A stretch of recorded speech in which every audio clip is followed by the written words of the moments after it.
Irmãos, a carta aos Hebreus, ela trata basicamente da grandeza de Cristo. Obrigado, Arthur. Nós podemos ver isso em todo o livro. Não há ninguém como Cristo. Ele é único. O autor, ele faz questão de nos mostrar que Cristo é único e ele é superior a tudo mais. E isso fica muito claro quando nós refletimos quem ele é.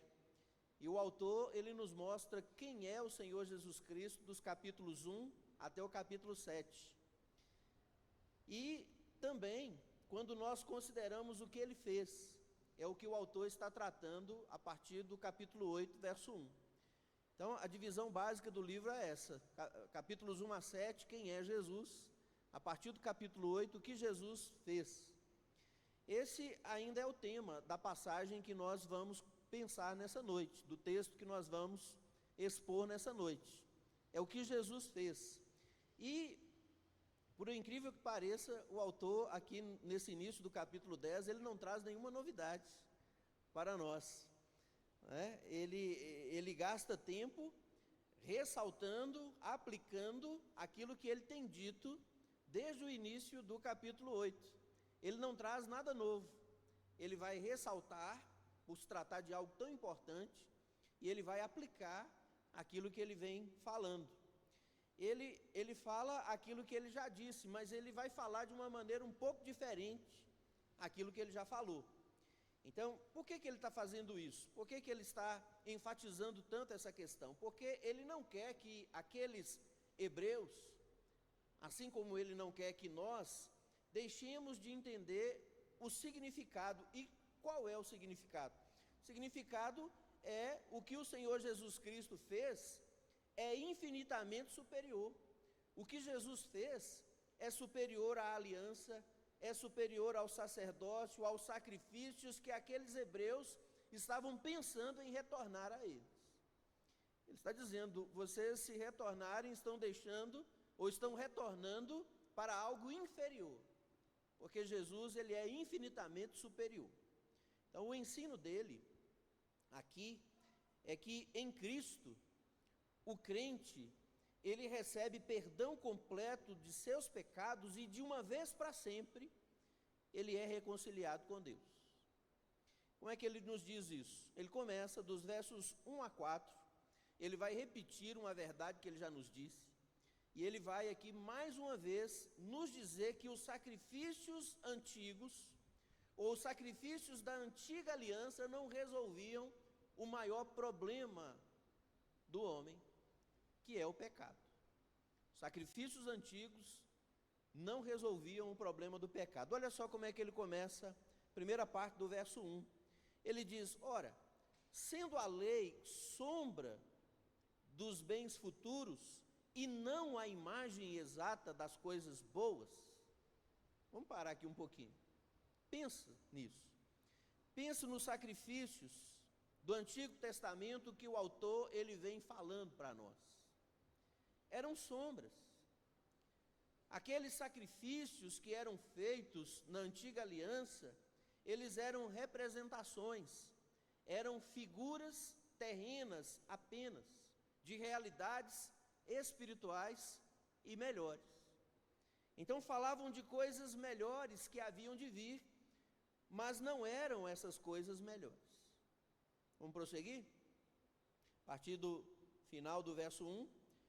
Jamais, ou seja, aqueles sacrifícios da antiga aliança, que eram sombras, mas não a realidade, jamais podem aperfeiçoar os que vêm apresentar suas ofertas por meio dos mesmos sacrifícios, que continuamente se oferece de ano em ano. E agora o começo do versículo 2. Se não fosse assim, não teriam deixado de ser oferecidos. Ou seja, entra ano, sai ano, os sacrifícios eram repetidos, mas eles não faziam nada, realmente não podiam fazer nada pelo pecador.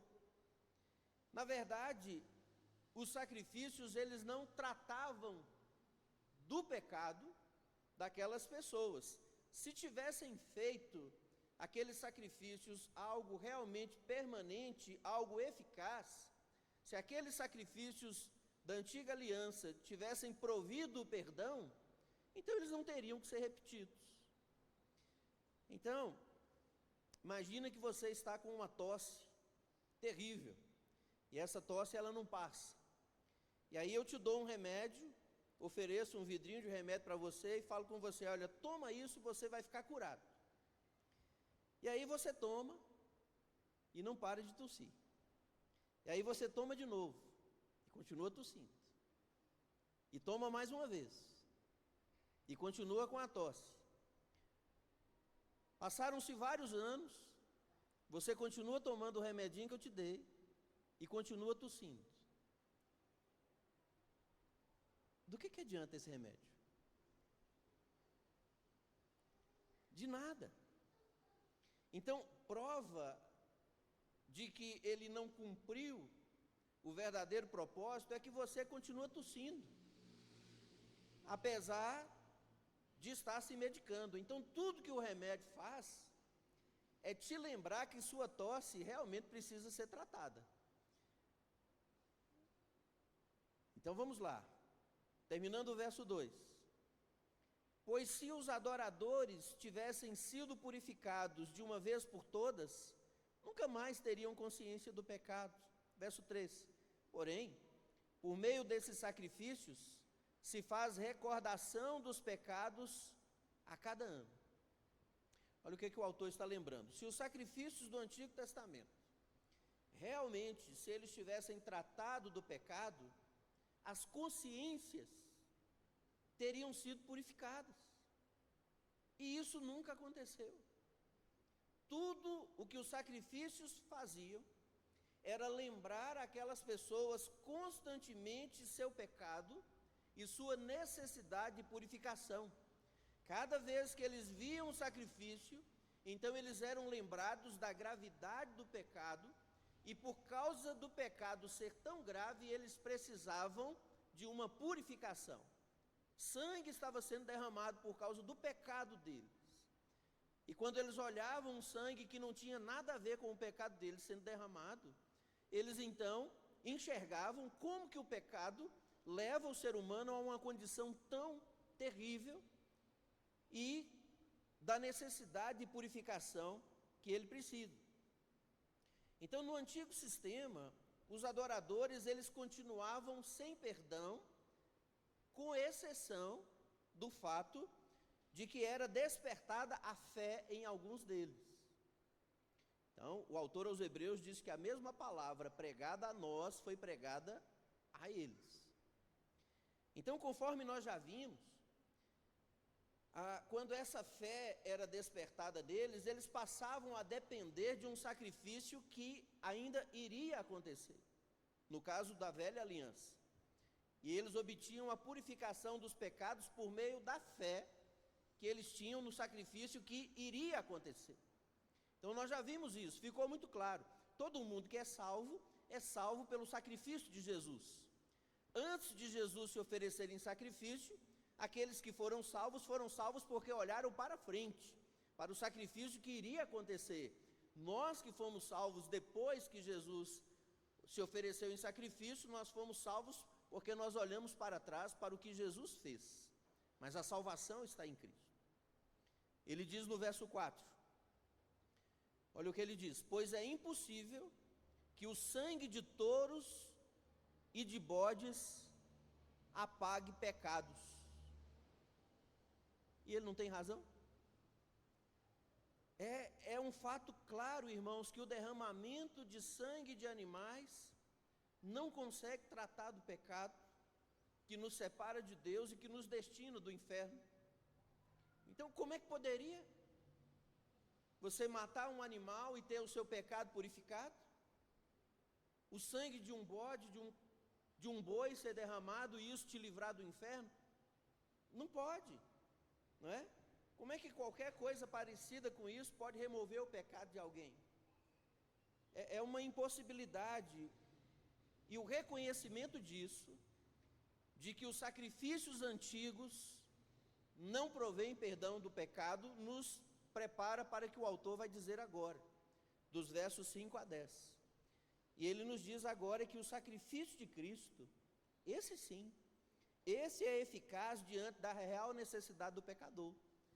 Ao contrário dos sacrifícios da antiga aliança, o sacrifício de Cristo, ele sim provém o perdão dos pecados.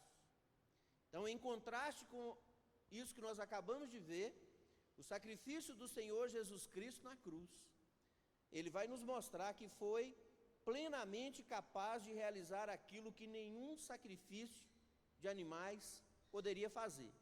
Mas como? Por quê? Que esse sacrifício é capaz. É o que o autor passa a nos dizer agora.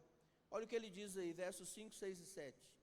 Ele diz, por isso, ou seja, porque aqueles sacrifícios não eram suficientes, ele vai dizer, por isso, entrando no mundo, ele diz, Senhor Jesus Cristo, e aí ele vai citar o Salmo 40, tu não quiseste sacrifício e oferta, mas me preparaste um corpo, não te agradaste de holocaustos e ofertas pelo pecado.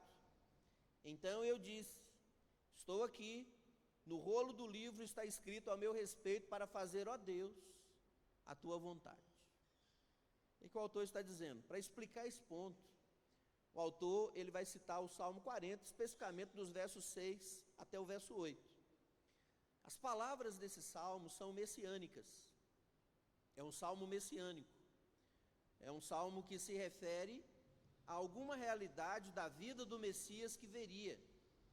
E essas palavras, elas expressam aquilo que estava na mente do nosso Senhor Jesus Cristo, quando Ele, o eterno Filho de Deus, aquele que não tem começo de dias, aquele que é desde sempre, é o primeiro e o último.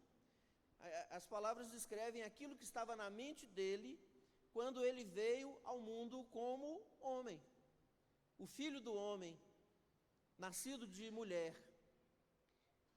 E o verso 8, prosseguindo, ele nos diz assim, tendo dito acima, tu não quiseste, nem te agradaste de sacrifícios, ofertas, holocaustos e ofertas pelo pecado, que se oferecem segundo a lei. Olha só, o próprio Messias, ele reconhece que Deus, ele não tem prazer em sacrifícios, ofertas determinadas pela lei do Antigo Testamento, e que ainda estavam sendo oferecidos no tempo da sua vinda ao mundo. Quando Jesus veio ao mundo, ele viu sacrifícios segundo a antiga aliança sendo oferecidos ainda. Mas ao ver isso, ele reconhece que Deus, ele não via prazer algum nisso. No verso 9, prosseguindo, ele diz, agora disse, estou aqui para fazer a tua vontade. Assim ele invalida o primeiro para estabelecer o segundo. O que ele está dizendo? Ele está dizendo que Jesus, quando vem ao mundo, ele não vem para ofertar aqueles sacrifícios.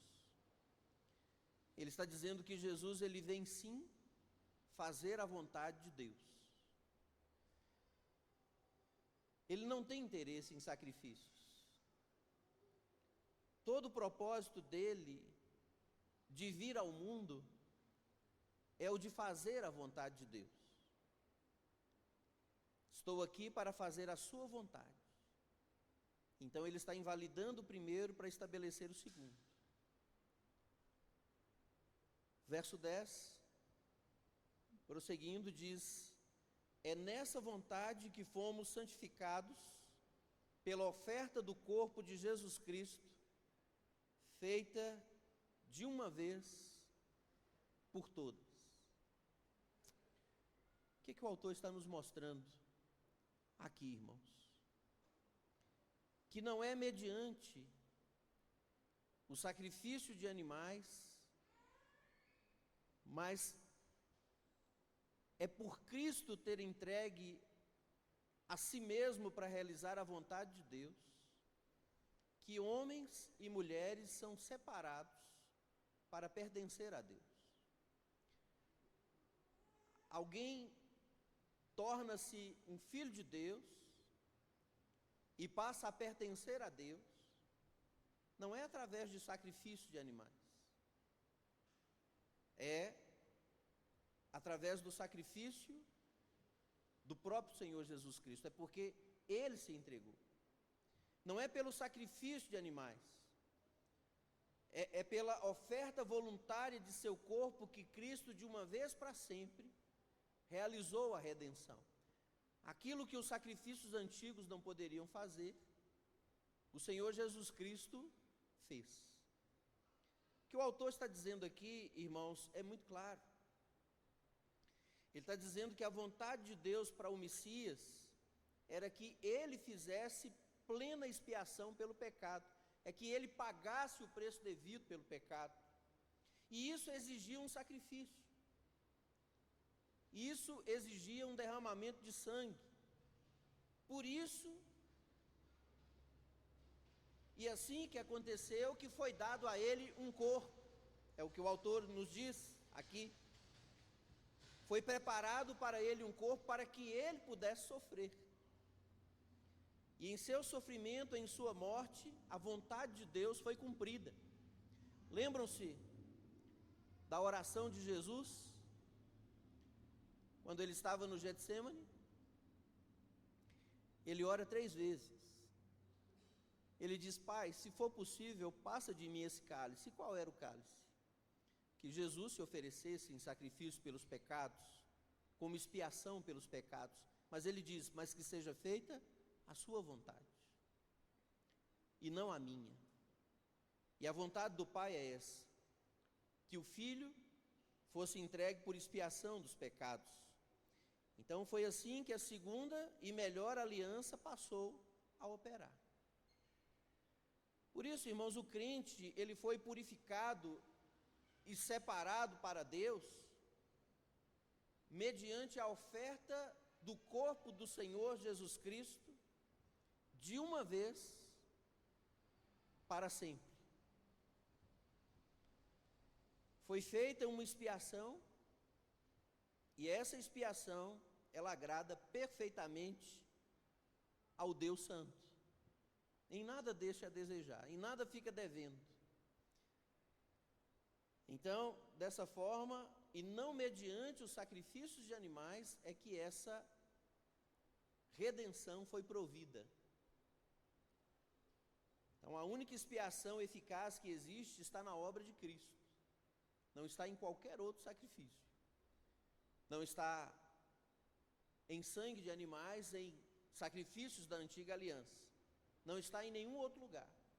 Não existe salvação em nenhum outro lugar, em nada que se possa fazer, em nada que se possa imaginar. Não existe. Então, ele nos traz os versículos finais dessa sessão, dos versos 11 a 18, e ele nos mostra que essa gloriosa e perfeita salvação prometida na antiga aliança, ela é alcançada pela nova aliança. Essa aliança é superior. Olha o que diz aí o verso 11. Todo sacerdote se apresenta dia após dia, servindo e oferecendo muitas vezes os mesmos sacrifícios que jamais conseguem apagar pecados. Ou seja, no Antigo Testamento não havia assento no tabernáculo. Não havia cadeira no tabernáculo, mostrando que não era hora de descansar. O fato de não haver cadeira mostra que o trabalho não tinha terminado ainda, havia trabalho para ser feito. O trabalho de oferecer sacrifícios nunca acabava. Na antiga aliança, quando o sacerdote ele acabava de fazer um sacrifício, já era hora de fazer outro sacrifício. Terminava um, tinha que começar de novo. E isso nos mostra, como nós já vimos, que aqueles sacrifícios eles não eram suficientes para tirar o pecado. Verso 12, mas este, em contraste com aquele dos sacerdotes, ele diz, mas este, ou seja, o Senhor Jesus Cristo, tendo oferecendo um único sacrifício pelos pecados, assentou-se para sempre à direita de Deus. Ou seja, com Cristo é muito diferente, irmãos. Ele ofereceu um único sacrifício pelos pecados. Foi só um sacrifício. E ele fez isso para sempre. Nunca mais precisou repetir. E aí ele se assentou. O autor ele coloca isso muito claramente, tendo oferecido um único sacrifício pelos pecados, assentou-se. E o que isso quer dizer? Quer dizer que sua obra estava completa, a obra estava terminada, estava acabada. E onde foi que Cristo assentou-se? Não foi sobre um lugar qualquer na terra. O texto diz, ele assentou-se à direita de Deus. Verso 13, esperando daí por diante que os seus inimigos sejam colocados por estrado dos seus pés.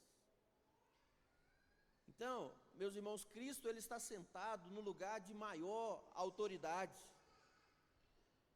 Ele não tem mais batalhas para lutar, não tem mais tentações para suportar, não há mais um Getsêmani para ele sofrer, não tem uma cruz para ele ser pregado de novo, não tem um túmulo para ele ser deixado novamente. Essa visão do Cristo agonizante no céu, intercedendo pelo seu povo, é uma visão equivocada. O simples fato dele estar lá, comparecendo na presença de Deus, é o que traz a garantia e a segurança de que o crente é aceito no céu. É prova de que o sacrifício dele foi aceito pelo Pai. Então terminaram-se todos os seus conflitos. Ele assentou-se, a obra dele foi concluída, está encerrada. Nosso Senhor está assentado em triunfo. Ele está aguardando o dia quando todos os seus inimigos serão colocados debaixo dos seus pés. Não está mais numa batalha. O que o autor está nos dizendo é que o próximo passo para o nosso Senhor Jesus Cristo não é a repetição de um sacrifício. O próximo passo é a sua vinda em glória à terra, como nós vimos no nosso último estudo. Verso 14, ele diz, pois com uma só oferta aperfeiçoou para sempre os que estão sendo santificados. A obra dele está terminada. Então, naquela única oferta, ele aperfeiçoou para sempre aqueles que foram separados para Deus, com uma única oferta. Então, o autor, ele está enfatizando aqui que toda a nossa salvação, ela foi realizada no Calvário, e não há nada que se acrescentar a isso. Tudo foi feito ali. Não há mais nada a se fazer. É algo muito diferente daquela expiação do Antigo Testamento, que tinha que começar tudo de novo. Acabava de fazer uma, tinha que começar a fazer de novo. A obra deles nunca terminava, a de Cristo não. A de Cristo terminou, foi completa, é perfeita.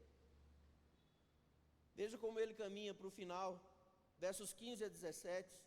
Ele diz, e o Espírito Santo também nos dá testemunho a esse respeito, porque depois de ter dito, esta é a aliança que farei com eles depois daqueles dias, diz o Senhor, porei as minhas leis em seu coração e as escreverei em sua mente, acrescentando, e não me lembrarei mais de seus pecados e de suas maldades. Então, ele testifica isso, o Espírito Santo testifica, quando, na sua declaração de Jeremias 31, 33 e 34 especificamente, né? Capítulo 31, verso 33 e 34, ele está citando aqui, e ele nos fala que a aliança que a morte de Cristo faria operar, com bênçãos tanto de um coração transformado, quanto de uma nova posição diante de Deus. E ele encerra com o verso 18, onde ele diz: onde há perdão para essas coisas, não há mais oferta pelo pecado. O que significa isso? Uma vez adquirida essa segunda bênção, o perdão completo e eterno, irmãos, não pode haver mais oferta pelo pecado. Uma vez havendo sacrifício suficiente, eficaz para o pecado, não pode haver mais sacrifícios. Algumas pessoas, elas dizem assim: olha, cada um tem uma cruz para carregar. E o Senhor Jesus, ele diz mesmo que cada um de nós deve tomar sua cruz e segui-lo todo dia. Mas o que quer dizer isso?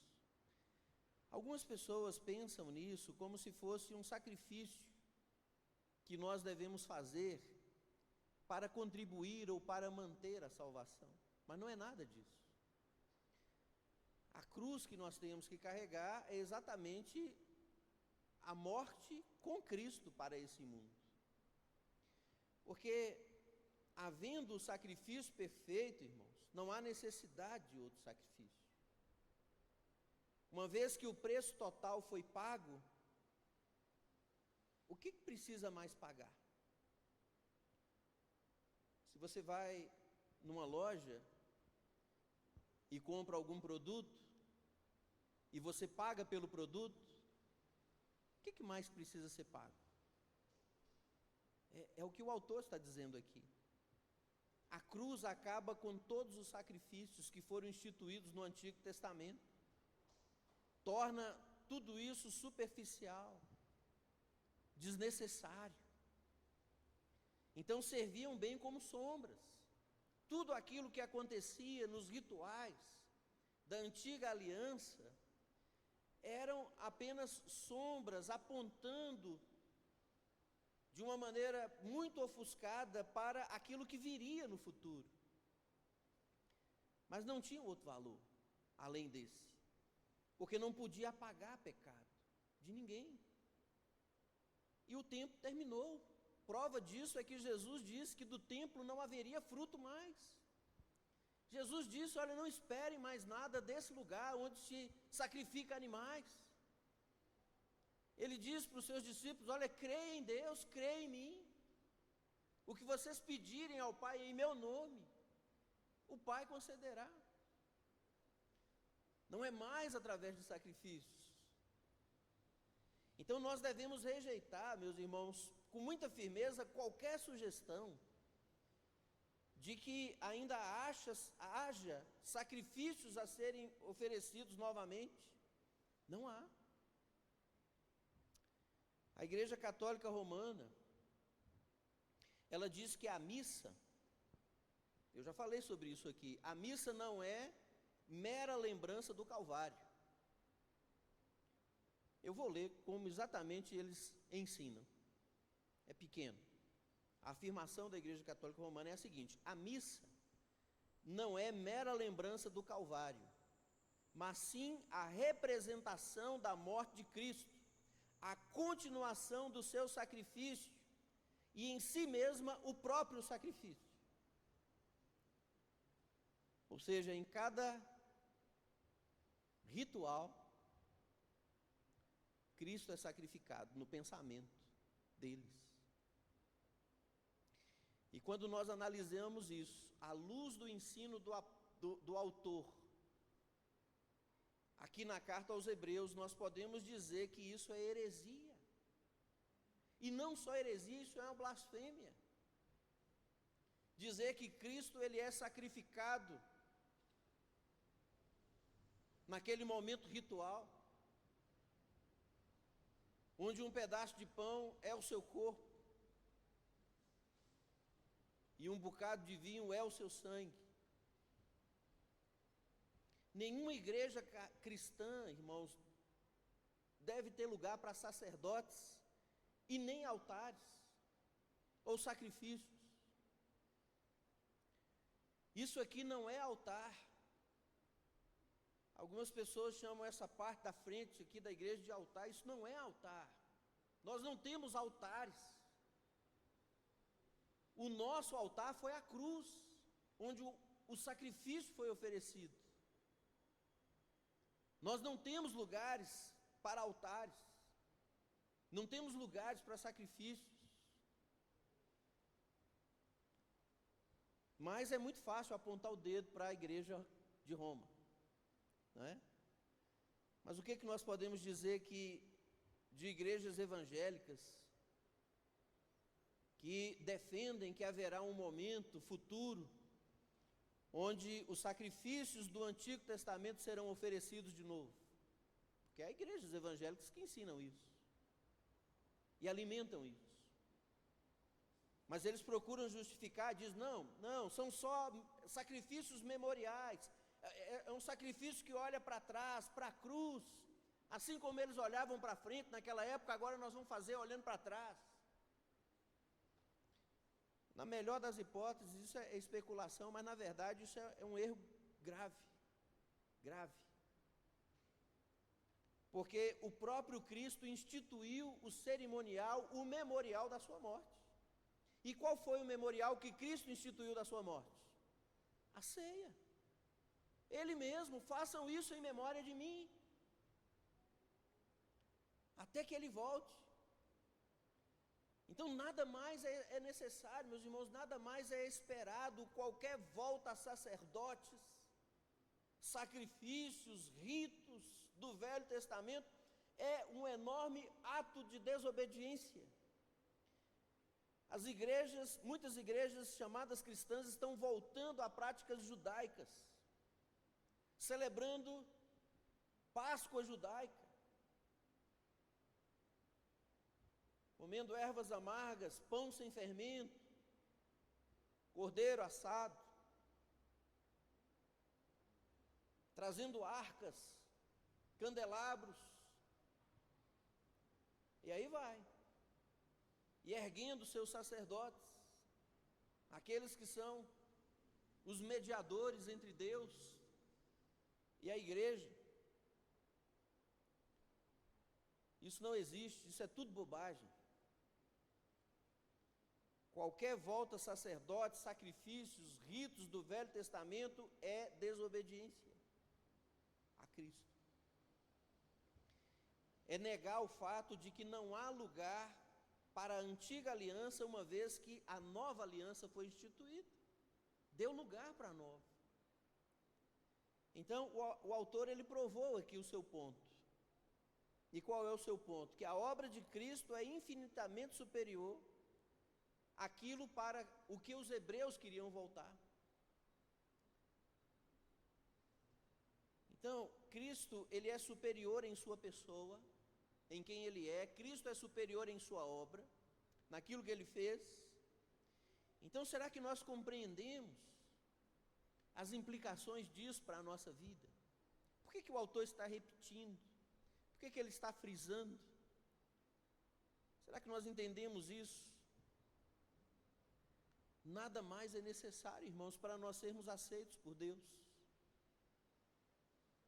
O único caminho para Deus é depender da obra de Jesus Cristo. Nada mais é necessário, nada mais é exigido. E aí nós precisamos nos lembrar do seguinte: a base da aceitação de Deus, nunca se esqueça disso, a base da aceitação de Deus para a sua vida não é o seu desempenho. Então, Ele não nos rejeita com base na nossa fraca atuação. Porque quando nós olhamos para nós mesmos, nós não nos decepcionamos. Mas Deus não nos aceita, não nos recebe com base no nosso desempenho. Ele nos recebe por causa do que Cristo fez. Não é por causa da nossa obediência, é por causa da obediência de Cristo. É claro que estando em Deus agora, com tão grande bênção sobre nós, nós vamos amar obedecer ao Senhor. Ele aceita pecadores com base no que Cristo fez. e essa obra é perfeita. Então, por isso, olhe para Cristo. Pense na obra de Cristo. Para de olhar para os seus fracassos. Para de olhar para as suas fraquezas. Para de olhar para o seu desempenho. E começa a olhar para Cristo. Para o que Cristo fez. Para a obra perfeita que Ele realizou. E quando você olhar para essa obra de Cristo, você verá que nada mais precisa ser feito. E que o preço foi totalmente pago. E se foi pago, não resta mais nada para pagar. Então tudo isso, irmãos, nos lembra o quanto que é maravilhoso nós sermos crentes. Nós temos aquilo que nós mais precisamos. O fato de que nossos pecados foram perdoados. É maravilhoso ser um crente. As pessoas falam, olha, é difícil ser crente. É. As pessoas às vezes falam assim, olha, eu nem sei se eu vou continuar nessa caminhada de crente, porque é muito difícil. É difícil, mas voltar atrás nessa caminhada, porque ao mesmo tempo que é difícil, é maravilhoso. Porque o maior problema foi resolvido, nós temos o que nós mais precisamos. Nós precisamos de muitas coisas. Mas o que nós mais precisamos é do perdão dos nossos pecados. E isso nós temos como cristãos, como crentes verdadeiros. Então, é por isso que nós desfrutamos de paz de consciência. Porque nós sabemos que nós estamos caminhando para o céu. O crente está caminhando para o céu. E é por isso que ele está tranquilo. Nós somos privilegiados porque nós estamos de bem com Deus. Então, porque Cristo fez o que fez, Deus nos considera seus amigos, seus filhos, e não mais seus inimigos. Então não há ninguém como Jesus. Aquele que está pensando em voltar, retroceder da sua vida cristã, é isso que ele está abandonando. Ele está abandonando a solução para o seu maior problema. Porque os sacrifícios antigos, ou a vida antiga, não resolve o problema do pecado. Pode até apontar para ele. Mas em Cristo, a obra realizada é perfeita. E aquilo que a antiga aliança não pôde fazer, ela apenas apontava em Cristo, foi feito. Então, em Cristo, o crente, ele recebe perdão completo. E ele é de uma vez por todas reconciliado com Deus. A partir do verso 19, o autor, ele continua o desenvolvimento da sua ideia. Mas isso é assunto para o próximo estudo. Se ele está frisando aqui, é porque é algo muito importante que nós devemos considerar. Então pense no que Jesus Cristo fez, e pense que por causa do que Ele fez, você pode ter fé e tranquilidade. É por isso que depois Ele vai nos falar sobre perseverar na fé. E depois que Ele nos fala sobre a perseverança da fé no final do capítulo 10, o que nós temos no capítulo 11? Os exemplos dos heróis da fé. Se você é um crente de verdade, você pode estar muito tranquilo e descansado. Porque tudo que era necessário fazer, Cristo já fez. Vou contar uma história de Arthur. Pode, Arthur? Pode. Arthur era pequenininho.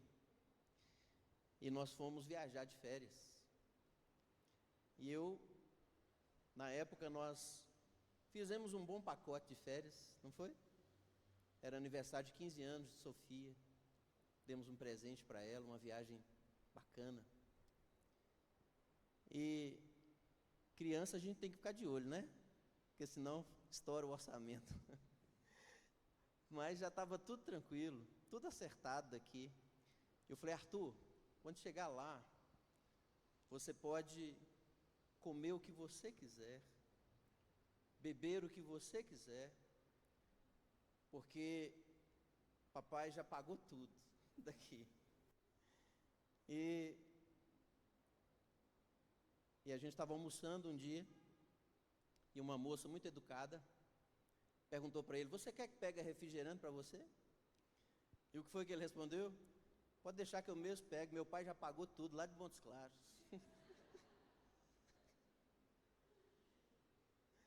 Quando o diabo te acusar dos seus pecados, você pode falar bem assim, olha, não tem problema não, eu estou indo para o céu, porque meu Senhor já pagou tudo lá na cruz. Escreve aí embaixo. E eu sempre me lembro muito disso, quando eu leio esses textos. Pode deixar, eu mesmo pego, meu pai já pagou tudo lá de Montes Claros mesmo. Meus irmãos, Jesus já pagou tudo. Não precisa. Você compra o seu produto na loja, você vai embora. Se o caixa te cobrar de novo, fala, não senhor, não, está pago. Aqui ó, paguei, está tudo pago. Fica tranquilo. Às vezes nós vamos nos decepcionar, né? Lutero, ele escreve que Lutero tinha aquelas visões, né, das suas guerras com Satanás. E ele escreve que numa certa ocasião, bem próximo da sua morte, o diabo disse para ele, não sei como é que foi isso, se ele viu, se ele ouviu, começou a fazer uma relação dos seus pecados durante toda a sua vida. Ele falou, olha, tem isso, tem isso, tem isso, tem isso, tem isso. E ele ouviu todos os pecados. E ele falou com o diabo, terminou? Ele falou, terminei. Ele falou, então escreve aí embaixo, o sangue de Jesus me purifica de todo pecado. Acabou. Acabou. Esse sacrifício é eficaz. Agora, gente, não vamos ficar com essa bobagem de ficar voltando para coisas da antiga aliança, não. A antiga aliança é muito importante. Ela apontava para o que Cristo iria fazer. Lembra como é que o autor começa o livro? Tendo Deus antigamente nos falado diversas vezes e de várias maneiras, né? Por último, ele nos falou através do Filho. É a mensagem completa. Não vamos voltar para aquilo que não é completo, porque nosso Pai já pagou tudo por nós lá na cruz. Não precisa que ninguém pague mais.